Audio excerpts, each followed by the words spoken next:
Hi everybody. So this is my week 5 discussion post. So after reviewing the 7 lenses framework, the lens that I believe would be most influential, how I see and assess the families I work with, is a cultural and contextual lens. So families do not exist in isolation. They're both shaped by culture, socioeconomic realities, community expectations, and historical experiences that can influence how they communicate, how they solve problems, and how they define well being. So when practitioners overlook these contextual influences, it's easy to misinterpret behaviors as dysfunction rather than adaptive responses to their environmental pressures. So using a cultural and contextual lens helps ensure that the assessments will remain respectful, accurate, and grounded in the lived experiences of the families we serve.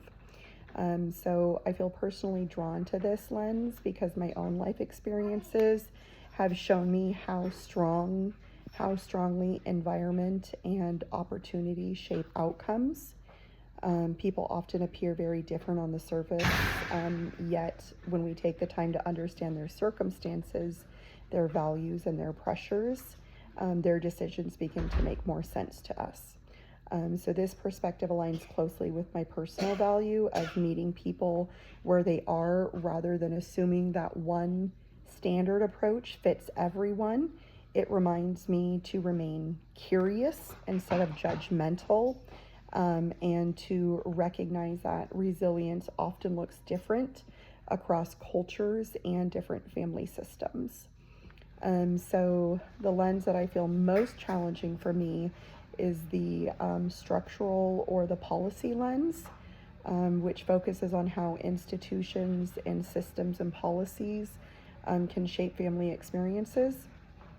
So while I understand the importance, it can sometimes feel overwhelming to me because of the systemic barriers, such as access to resources, housing, healthcare, and or education.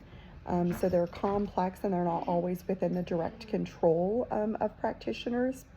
So to grow in using this lens, I think it's important to intentionally stay informed about community resources, policy changes, and structural inequities that affect families. So developing partnerships with community organizations and learning to advocate, even in small ways, can strengthen my ability to incorporate this broader system perspective into the practice rather than focusing only on individual or family level changes. And then reflecting on the course so far, one concept that had a decent impact on my personal growth is the idea that conflict behaviors often reflect unmet needs or threats to somebody's emotional safety rather than their intentional resistance. So this perspective shifted how I interpreted difficult interactions. So instead of asking, why is this person being difficult? I'm learning to ask and to think about what might this person be protecting, and what need of theirs is not being met.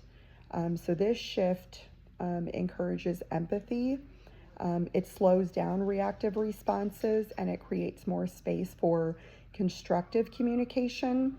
But it also reinforces the importance of building psychological safety before attempting to solve someone's problems, because individuals are far more open to change when they feel like they're understood and they're being respected. And overall, the 7 lenses framework, it's a helpful reminder that that effective family work requires flexibility in how we're viewing situations, and intentionally broadening the lens that we use, whether that's cultural, systemic, developmental, or relational.